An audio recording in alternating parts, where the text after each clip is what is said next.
Liverpool's interest in Marc Guéhi has been one of the most discussed storylines of the summer, and even after the transfer window slammed shut, the saga shows no signs of dying down. The Reds came close, painfully close, to sealing a deal for the Crystal Palace captain before the move collapsed in dramatic fashion on deadline day. Now, as the dust settles and the club begins to think ahead, Liverpool have decided not to revive negotiations in January, instead placing their hopes on securing the England international as a free agent when his contract expires next summer. The entire episode has left Guéhi in an uncomfortable position. Reports from within the Palace camp suggest that the defender had already passed a medical, made arrangements to travel, and was mentally preparing himself for the next step of his career. Liverpool's recruitment team were confident, too, believing that their long courtship of the player was finally reaching a conclusion.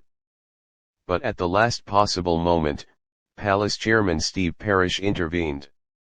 His reasoning was straightforward: without a replacement lined up, losing Guéhi would have left Palace desperately exposed. That decision might have protected Palace's short-term stability, but it has also created friction with their captain, who feels that an opportunity was unfairly taken from him. For Liverpool, the setback was frustrating but not fatal. Their new sporting director, Richard Hughes, has already shown a willingness to think long-term, and in this case, the pragmatic route is to wait. Guéhi's contract situation gives them leverage. By next summer, Palace will no longer be able to demand a transfer fee, and Liverpool can secure a player they value highly without breaking financial structures that they have carefully maintained. The Premier League market has shifted in recent years, with defenders commanding astronomical prices, so the chance to land an England international of Guéhi's caliber on a free transfer is difficult to ignore. Still, waiting carries its own dangers.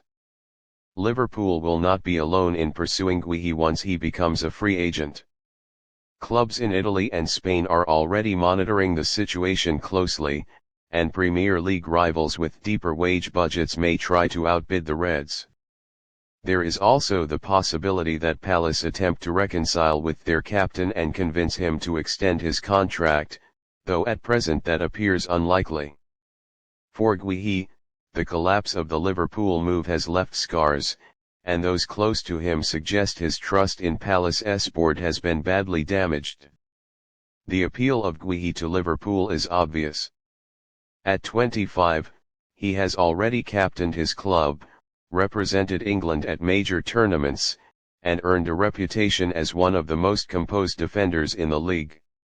He reads the game well, is comfortable stepping into midfield with the ball, and rarely looks rushed under pressure. In aerial duels, he has improved steadily, and his leadership qualities have been praised by coaches and teammates alike. Liverpool view him not just as an addition to their back line, but as a foundational piece for the post-Virgil van Dijk era. While Van Dijk remains a key figure, the club know that succession planning is essential. Arne Slot, who values defenders that can both play progressively and hold a high line, sees Guéhi as a natural fit for his system. The timing of this transfer pursuit also reflects Liverpool's broader approach in the market. Having already invested heavily this summer in Alexander Isak and Florian Wirtz, the club are balancing big-ticket signings with more strategic moves. Spending £35 million on Guéhi in January would have added immediate strength, but Hughes and Slot are in agreement that patience may deliver greater rewards. By saving that fee, Liverpool can allocate resources elsewhere while still keeping Guéhi firmly in their plans. From the player's side, the frustration is palpable. Those who know Guéhi describe him as ambitious but measured, someone who chooses his steps carefully rather than chasing the biggest contract. The chance to join Liverpool was more than just a transfer, it was a career-defining move to a club competing at the top of both the Premier League and Europe. To have the deal collapse at the final hurdle has left him feeling let down, and there is little doubt that his relationship with Palace's hierarchy has been strained. On the pitch, he remains professional, continuing to captain his side with commitment, but privately the sense of what might have been lingers. For Palace, the gamble is a familiar one. Keeping Guéhi this season maintains stability in defense and preserves their competitiveness, but the risk is losing a valuable asset for nothing in less than 12 months. They could yet attempt to persuade him to sign fresh terms, but if his mind is made up, their only consolation will be another year of his services before he departs. In the unforgiving economics of the Premier League, that is a difficult trade-off, and Palace may come to regret not cashing in while they had the chance. Liverpool, meanwhile, will monitor the situation carefully.